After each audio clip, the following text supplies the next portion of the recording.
Hi, hello everyone. Welcome back to your bi-weekly reminder that tomorrow is Friday. I hope you enjoyed the intro. It's a little different. The music is done by my wonderful, gorgeous, amazing boyfriend. I like the beat. I like the vibe. He whipped it up for me. Very nice. I think it sounds very good. I'm trying to be a little more comfortable. I realized while I was editing the last one, I was like super stiff. I also have my laptop like right here, a little off frame, just to kind of help me stay on track with things I want to talk about. Also, the mic screen is gone. The whole time when I was editing, I was like, that's so unnecessary, low-key. Got myself a little mic puff wind guard thing, and it's orange. I think it's super cute. I also have a blue one that matches the logo that I think I'll switch in between from, but for right now it's orange because I think the orange is really cute. Major updates that are happening. If you can't tell, this angle is like a lot wider than last week's episode, but it's the same level of wide from episodes that were like first put out from like my comeback of like 2025. I have 2 cameras right now and it's about to be 3. It was supposed to be 3. I was supposed to get my new camera in yesterday, but they delayed it. Hopefully by the time this goes out, I'll have the camera like in my possession and everything. I have a DSLR. It's the Rebel T7, but I also have like a little small vlogging camera, which is the PowerShot V10. PowerShot V10 I really like. Obviously the quality is like way better and it's a wider angle, but it tends to overheat a little more. So for the podcast, I was using my Rebel T7 with an external monitor off to the side so I could see what I was looking at. But with the Rebel T7, after 15 minutes, it just cuts filming. It's not even overheating. It's not even anything. It just cuts. So for the last episode, it cut between 4 to 5 times, and having to link the audio to separate footage files, it really took a long time for me to edit. So I figure at least let me use a camera that I know is going to stay on for as long as the episode needs to be. And then I'm still going to have to sync this mic. I completely got it wrong. I thought this mic was like a typical like 6.8 millimeter. So I bought an adapter for a 6.8 millimeter to a 3.5 and it's just not the same. So hopefully when my new camera comes in, I'll be able to just automatically link my mic up to my camera. My new camera is the R50, which is like not that much of an upgrade. I always talked about getting a Sony as like my next big one, but for right now, I just need a mirrorless camera and to make my T7 my backup. My T7 I've really had like work for me. It like gets dogged on and like shit on a lot because it's such a beginner ass camera. But I've invested so much into that camera lens wise and just learning how to make it work for me. I'm also like pretty good at Photoshop and Lightroom and Premiere. So with those 2 things, my end result's really good, but I kind of feel like now more than ever, it's taking me like double the time to get any projects done. And it's really slowing me down, and I knew I needed a mirrorless camera. And I didn't go into Sony because, again, I have invested so many lenses, flashes, and just monitors that link more with Canon that I said, you know what? This is my first big upgrade into a mirrorless. Let me not jump into like Pro League just yet. I'm still learning. So I jumped into a mirrorless Canon that's reliable. I'm really excited about. Almost got the Canon R50V, which had to learn very quickly that there's a difference, but I just don't see enough of the R50 like out in the world as much. Sorry, the R50V as much. I feel like that camera is more for like content creation than like actual like photography, like graduations and weddings and things like that, which I sometimes do on the side. And like I needed a hybrid camera that I could like film and take pictures with, and so far that was just like the best thing that I could come up with. But upgrades are happening and I'm really excited and I'm really broke, so yay. Yeah, sorry if I sound a little stuffy in this episode. In the time of my last episode coming out, I actually had 2 bacterial lung infections. I had bronchitis and then another bacterial infection. They didn't really give me a name. They just said you have another bacterial infection. For a week straight, I tried like every single like over-the-counter medication that I could. And when I saw that like absolutely nothing was working, then I went to urgent care. I was on antibiotics,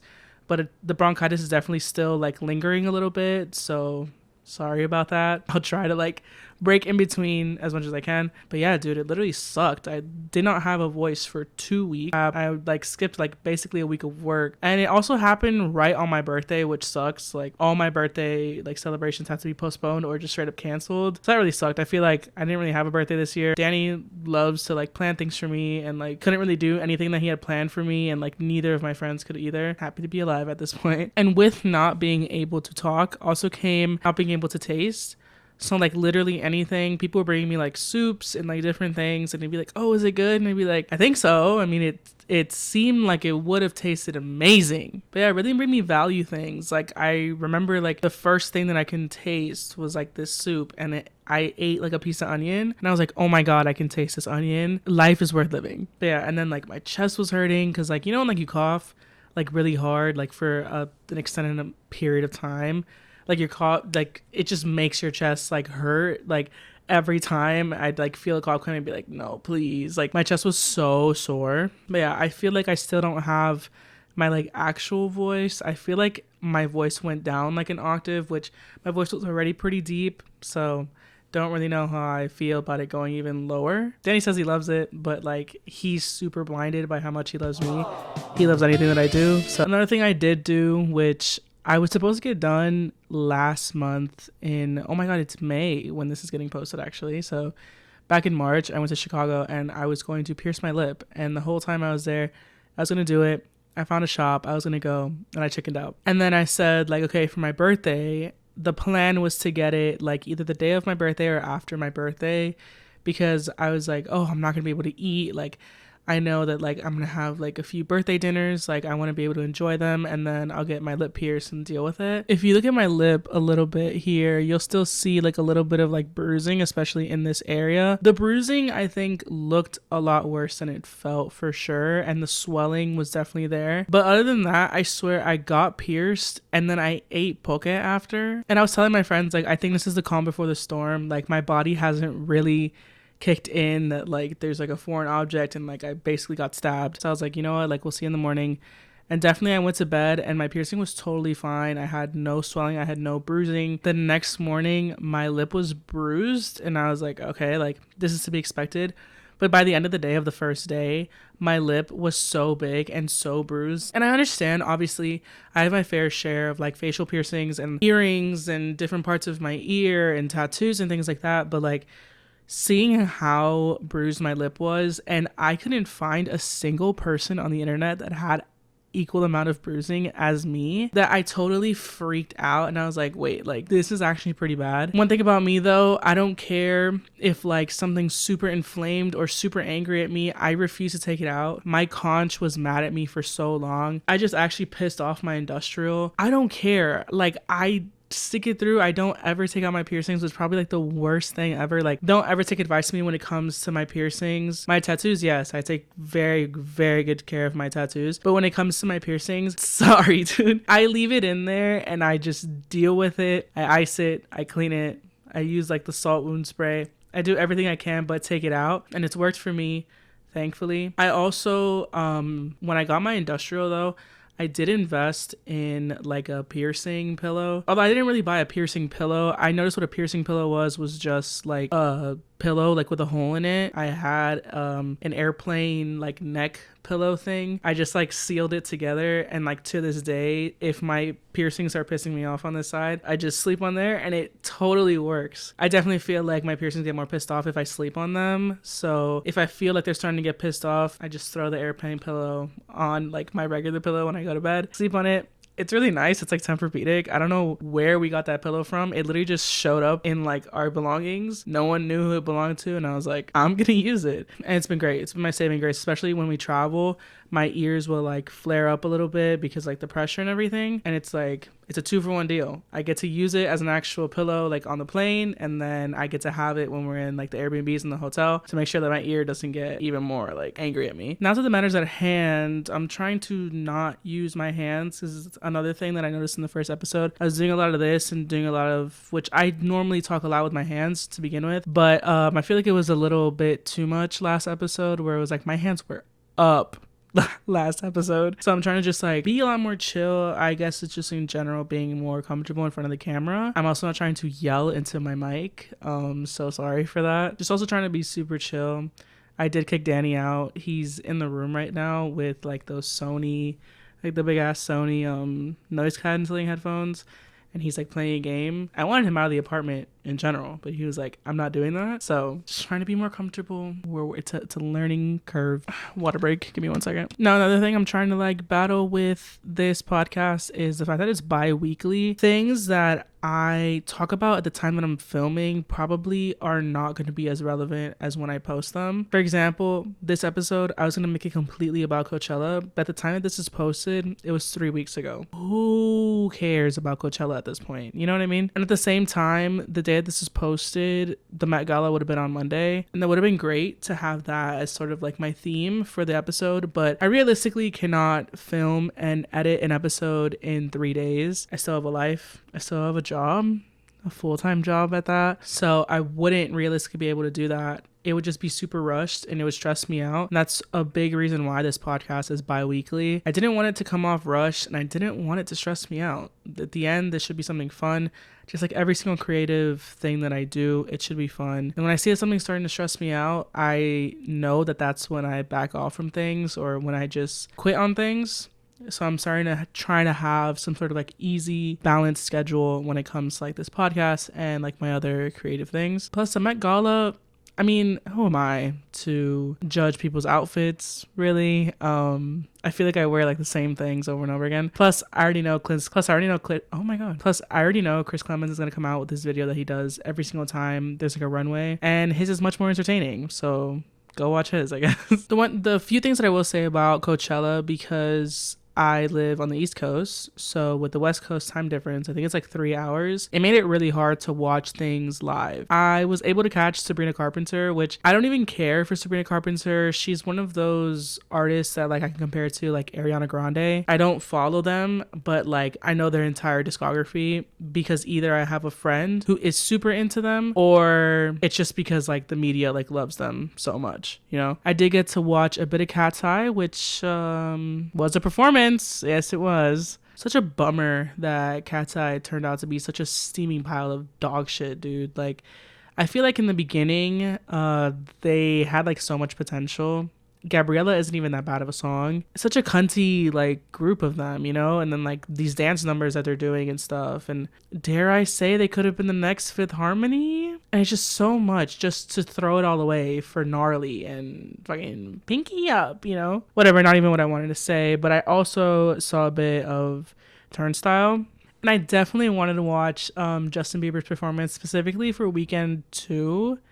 I knew for like Weekend 1 he was like just gonna like not really take it that seriously, which it doesn't even really matter, but like I definitely wanted to see Weekend 2, especially for how much backlash he got from Weekend 1. But his show started Sunday at 2 a.m. here. I wake up for work at 4 a.m. Like I was not gonna like pull an all-nighter just to watch this, because I fully thought it was at least going to be available like on YouTube, like how typically all the other shows are. Haven't found a single thing about Weekend 2, so I don't know if that footage is being held because he's doing some sort of documentary or what, but it really sucks because of from what I can see from TikTok and stuff, it looked like so great and everything. But overall, I mean, again, like not to go back to Sabrina Carpenter, but we're gonna go back to Sabrina Carpenter. Wow, what a show. I mean, you're entertained the entire time. The outfit changes.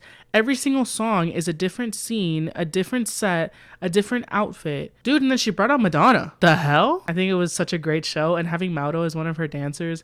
I love Mauro. He's such a captivating dancer, just like the emotions that he brings out, and I feel like everybody wants him at this point. But I mean, you really can't blame him. Like even like his like solo projects that he works on, they're always so great, and like I just really love watching him on stage. Like just genuinely, he's like such a great dancer. But I think like even like the little acting portion she had, like, and again, I knew every single song, and like so I was able to like, you know, move with the beats and stuff. And I just think like, wow, like I almost wish that like I was more of a fan of hers, you know. But I feel like everybody's a fan of Sabrina Carpenter at this point. I left that performance like, wow. Like, that was, like, great. That was an amazing show. Hang on. Getting a text from my gay friends. One thing that I think I can talk about now that's still going to be, like, I feel like the hype is starting to die down a little bit, but I feel like it would be relevant, is I got Tomodachi Life. So fucking fun. And I think a big reason why that game is so fun because you don't have any censorship when it comes to it. I mean, obviously I'm not putting in like crazy things, but like honestly, the person that put me onto that game was Vanilla. Dude, the sorority and the frat house names that she did, and like some of the things that like the topics that she gives them to talk about, it's just so fucking funny. And tomorrow I'm going in to get like a pretty gnarly tattoo, so I'm gonna have it tomorrow like during my appointment. That's my only justification of getting the game. Hopefully it distracts me enough. I'm getting a biblically accurate angel on my shin, which if you've seen a biblically accurate angel, it's like an eyeball in the middle, and then there's like rings around it and wings and wings around it. And there has like eyeballs all over them too. And the eye in the middle is really detailed and stuff. And I think for that eye, it's going to be Danny's eye. Yeah, Danny and I, we have plenty of tattoos that have meaning for each other, of each other. He has my lips tattooed on him. I have his handwriting tattooed on him. He has a butterfly for me. I have a turtle for him. And we both have one matching tattoo. He has our anniversary tattooed. And now I have his eye. So he thinks I'm absolutely crazy for doing that. Like crazy, like in a good way. Like, I can't believe you're doing that. So yeah, we'll see what he does. Because I feel like every single time we get like something for each other, we kind of like one up each other every single time. I'm kind of shocked he doesn't have my handwriting on him though. But maybe he'll get that for like our anniversary or something.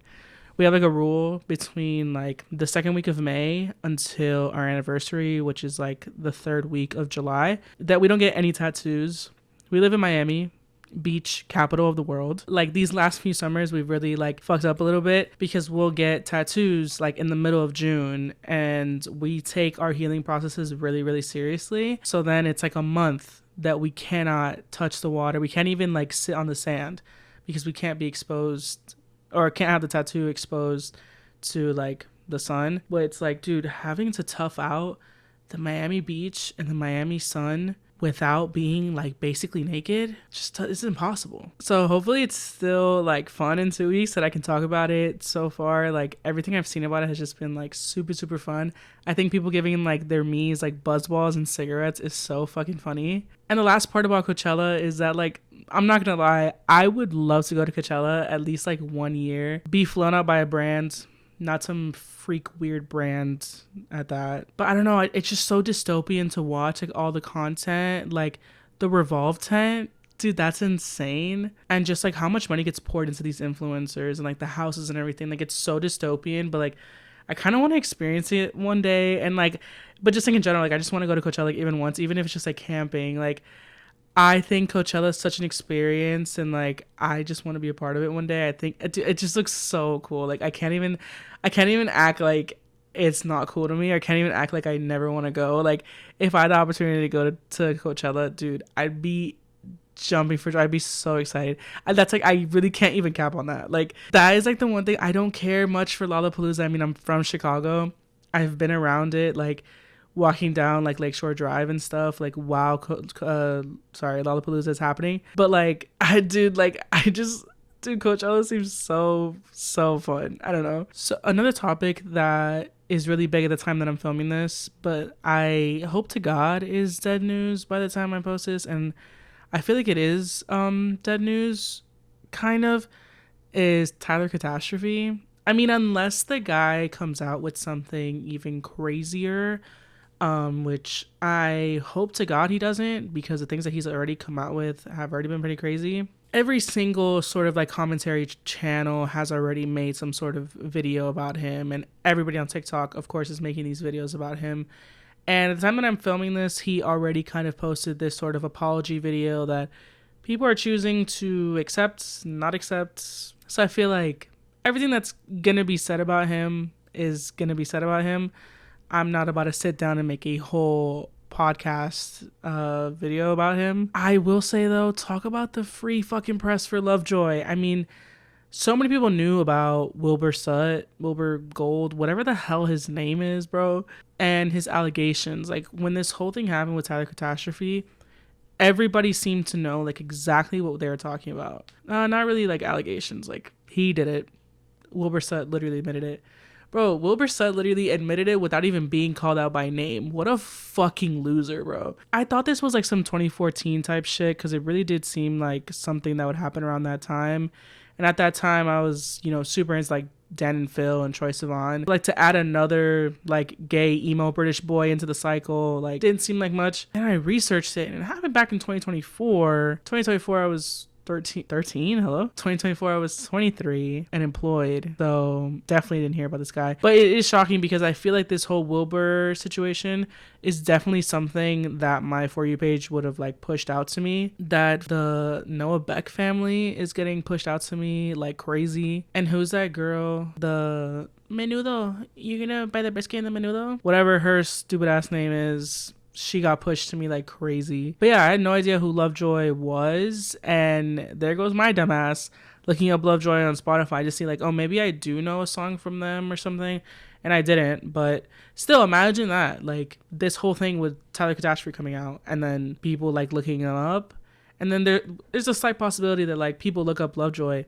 and enjoy their music enough to like continue following. I don't think Wilbur or Lovejoy have made any sort of like commentary towards this whole thing about Tyler, but I'm sure if they do, dude, boom, even more eyes on them. So like however they choose to kind of like manage that whole thing, I would get a restraining order, but that's just me. I don't know. I do want to say the whole thing about like talking about Tyler's looks and the transphobia and the homophobia. I think that's where we pump the brakes. That has absolutely nothing to do with like anything that's like the actual issue. If we're going to talk about issues, we're not going to talk about the fact that he's a trans man. That's not an issue at all. I will say though, I think the last thing I saw about him was him referring to himself as Two-Spirit, which that is crazy. I have been seeing a lot of like Native American creators talking about, can't just fucking throw that out, dude. Like that's crazy. So God help him. I hope he's able to like learn and just see that you can't just like say shit on the internet, dude. And like the internet's forever. So that's all I'm going to say about that guy. You can watch every other fucking creator's video about that guy. There's tons. Something I can't talk about though that like doesn't really matter about the time frame is Temptation Island, which I talked about like 2 or 3 episodes ago. Temptation Island, dude. Oh my God. I love that they have Mark as the host. He's so clearly a girl's girl and like so there for the girls. He's there for the guys too, but like you can tell that like his heart is so with the girls. I watched, obviously you guys saw like season 1, how I felt about it, whatever. Dude, season 2 is so crazy. The dynamics of every single relationship was so interesting, and like I feel like this time no one really clicked. I feel like Temptation Island season 1, like yeah, people were like clicking and they like actually formed bonds with each other and everything. I feel like season 2 they all just like were like, I mean, you can't even blame them. I mean, like, they all had such different paths. Fuck Jack, by the way. Fuck Jack. Dude, I am so happy that, like, he just, like, stopped getting more and more screen time. Like, I cannot be the only one that noticed that. Dude, like, after, like, the second time he cheated, that guy, like, barely got any testimonies or, like, barely any screen time. And you can kind of tell the boys really didn't fuck with him on the island. At least that's what it seemed like. Because he brings this girl, this poor girl, onto this island, and he's like, I'm gonna prove to you that like I'm there for you, whatever. Dude, he doesn't only just cheat on her, he gets like other girls involved. No, he's crazy. And then in the reunion, there's like a reunion podcast that they even admit that like he had Carter in his hotel room like after filming. This guy's a fucking dog, bro. Dude, the way Cheyenne is so nice to him, like even after the breakup and after the show, dude, she is such a better person than me. To publicly humiliate her in the way that he did, that's so crazy, dude. And then people hate on Mikey. I'm like 50-50 about Mikey. I think he needs to stop fucking crying for everything. But also, I just feel like, dude, like the way the show kind of portrayed some things of like how he's like, oh, I'm gonna shoot my shot, but then he never shot a shot of anything. Unfortunately, I do have to side with the fact that like their whole thing about boundaries was that she didn't want him to like cheat and like pick somebody else, which he didn't. He always chose. But I will say I didn't really like his girl. I mean, she jumps straight into a relationship while on the show. It just seems like super messy. I feel like they shouldn't be in relationships, either of them. Oh my God, what's that guy's name who blinks a bunch? I'm literally like Googling it right now. This is why I wanted my laptop here, so that I can do things like this on the spot. Oh my God, is it Summit or is it other guy? Who the fuck is Asonika? Or is it Cole? Oh my God, which was someone that blinked a bunch? Cole? Or was it? Yes. Cole, oh my god, the guy, like, I don't know if he was, I don't know, but he blinked a bunch. I just think his whole thing of like, I understood what he was saying, like, oh, you know, like, I'm telling you now, and like, I would have never told you before. And I get it was a little bit of like damage control, because obviously when the show comes out, he would have seen, or she would have seen, like, you went through my journal. But I feel like, dude, wait, am I lying? Who's the one that went through the journal? Was it Kaylee? No. Oh my god, who went through the journal? It was Cole, right? Oh my god, it was Cole. Correct? Okay, I'm pretty sure it was Cole who like went through the journal. But like, obviously you're like, bro, like, who cares? But then when she's like, oh yeah, my number one boundary, like, when even when we're living back at home, is that he can't go through my journal. As someone who has a journal and who has a boyfriend that they're living with, yeah, like, same thing with me. Danny doesn't touch my journal. He doesn't read it. And it's not even like I have deep, dark secrets in there. It's just that, like, that's my me time. Danny doesn't have to be a part of my me time. So, I mean, it made total sense when she was like, why'd you go through my journal? If, like, that's like my number one boundary, you know? And I couldn't even blame her. The way she was like, if you could look through my journal, like, on camera where you know I'm going to see it, God knows what you do when I can't see it, or when, like, we're back home in private. Bow with that one, you know? Summit and Kaylee, baby girl, we gotta dissolve some of the Botox, because, oh my god, tenía todo, like, ojo de loca, bro. I was scared of her the whole season. I wasn't really surprised that they stayed together. I mean, they seemed kind of fine, to be honest. Like, it just really seemed as if, like, Cole was Summit. We're talking about Summit. It just really seemed like Summit was struggling to commit. I don't know. Like, I didn't think they needed to get on that show for Summit to commit. I feel like they could have done like couples therapy or something. I don't know. But yeah, I wasn't at all surprised. But what I will say about this show is that, wow, I've seen so many people be like, dude, these are obviously actors. Like, they're not actually together. If that is the case, bro, hand them all Oscars right now. I'm sorry. Mikey's performance then, cinema,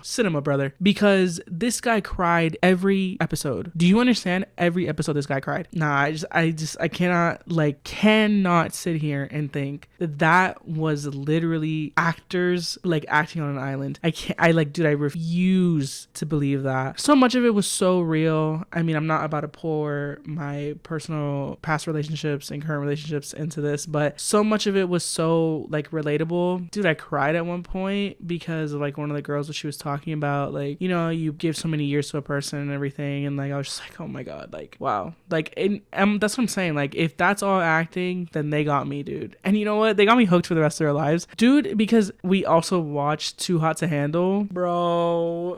Dude, these Netflix shows, low-key, like, some of them are stupid. Like, what's that other one? Love is Blind. Dude, Love is Blind started off so great, and then it got so bad. I feel like everyone just got on there for like social media like views and stuff, so it got really boring and stuff. I mean, season 1 and season 2 were great, everything after that, but randomly we put on Too Hot to Handle. I love the narrator literally like roasting to like people on the show. I think it's hilarious. I think that's what some of these shows need. It's just like someone to be like real honest, and like the whole thing about like Lana being like, oh, you need to find genuine connections and stuff. I will say it's crazy because Francesca, she's in 2 of these shows that I've seen now, and like looking back at these and knowing like her life now that she's with Jesse, I think is his name, like knowing that like she has like 2 kids, 3 kids technically if you're counting Jesse's kid, and like the whole family, they're living in Canada, like she's like living her best life, like settled down and stuff. And like, so watching her like in these other relationships and like the way she used to be to like now, I'm like, bro, like, who is this girl? Almost, I don't know, these shows, like, I gotta hand them to them, like, they're really good. And the thing is just that like I feel like always like the first seasons are good, and then they just tank because like people just want like social media hype and stuff, and like that's where it's like, all right, get the cameras, dead ass. But yeah, Netflix, you got me hooked on those, dude. Now, this is something that I want to leave off on. If you follow this podcast since from the very, very, very, very beginning, I had like a little submissions link, and I would have you guys that are watching submit like confessions. I guess it was like a little confessional link. You could say whatever you want on it. It could be funny. It could be a story. It could be like that you needed advice about something, anything like that. And then I would read them back in the next episode and then I would discuss it, and it would be like the last thing I talked about, whatever. I want to bring that back. I miss that sort of like connection aspect of it, of like, you know, getting to just like you talk to me and I talk to you back. So I'm bringing back the link. The link is going to be in the description or also on my Instagram. Please understand that I'm going to be reading the submissions verbatim. So if you are talking about Sabrina and you don't want me to say Sabrina's name, then don't put Sabrina's name. Put Juan Pancho instead, okay? Because then I will say Juan Pancho instead. Please keep it legal. I don't want to be hearing about some freak shit that's illegal. I don't care, and I'm not getting in trouble for you. But yeah, send me anything you want. A confession, a story, a question. You just want to say hi. Literally anything. I don't care. I'm super excited to read those. I'm also kind of scared. But yeah, I want to bring that part back. I feel like it'd be really fun. It was really fun when I did it before. Some of you guys are fucking hilarious with some of the stories you would submit, what you would send in. And some of you are just outright wrong. So yeah, thank you guys so much for watching. And I'll see you guys in 2 weeks. Bye.